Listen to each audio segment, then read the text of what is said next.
લાખણીના ગેળા ગામની સરકારી માધ્યમિક અને ઉચ્ચતર માધ્યમિક શાળામાં બાળ મેળો યોજાયો।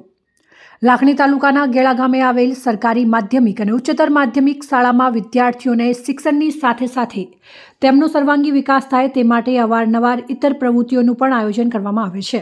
ત્યારે વિદ્યાર્થીઓ મનોરંજનની સાથે પગભર થવાના પાઠ શીખે તેવા ઉમદા હેતુથી શાળા પરિવાર દ્વારા બાળ મેળાનું શાનદાર આયોજન કરવામાં આવ્યું હતું, જેમાં શાળાના આચાર્ય સ્નેહલબેન ત્રિવેદી અને શાળાના શિક્ષકોના માર્ગદર્શન હેઠળ વિદ્યાર્થીઓ દ્વારા નાસ્તાના સ્ટોલ, મનોરંજનના સ્ટોલ, મહિલાઓ માટે કટલરી સ્ટોલ, ઘોડેસવારી, સેલ્ફી બોક્સ જેવા સ્ટોલ ઊભા કરવામાં આવ્યા હતા અને વિદ્યાર્થીઓ દ્વારા જાતે તેનું સંચાલન પણ કરવામાં આવ્યું હતું।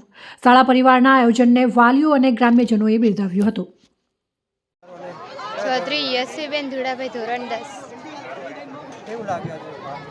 આજે ભાગ લઈને અમને ખૂબ જ આનંદ થયો। અમે ભવિષ્યમાં શું કરી શકીએ ને શું ના કરી શકીએ એના પરથી આપણને આ મેળા પર આપણને આ જ શીખવા મળશે। અને આ અમારી સ્કૂલમાં ગયા વર્ષે થયું હતું, પણ ગયા વર્ષે અમારી સ્કૂલમાં નાનું હતું। આ વખતે અમારી સ્કૂલના આચાર્ય મેમ શ્રી સ્નેહલબેન વ્યાસ એમણે ખૂબ જ મોટું આયોજન કરી આપ્યું છે અને આ પરથી બધા જ છોકરાઓને ભવિષ્યમાં શું કરવું શું ન કરવું તેના પર આધાર છે।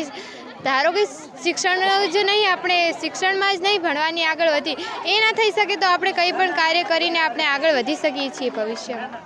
આજે તારીખ 4/1/2024ના રોજ અમે અમારી સરકારી માધ્યમિક અને ઉચ્ચતર માધ્યમિક શાળા ગેળામાં આનંદ મેળો રાખેલ છે, જેની અંદર વિદ્યાર્થીઓ પોતે પોતાની રીતે જાતે શું કરી શકે છે, એમના અંદર જે રહેલી સુસુપ્ત અવસ્થાને અમે બહાર નીકાળવાનો પ્રયત્ન કર્યો છે।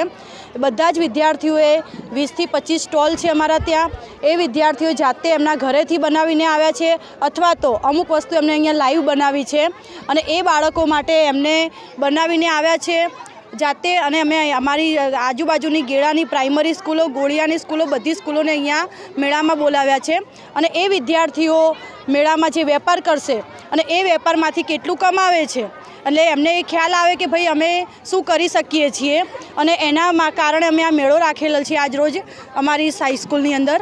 અસ્તુ।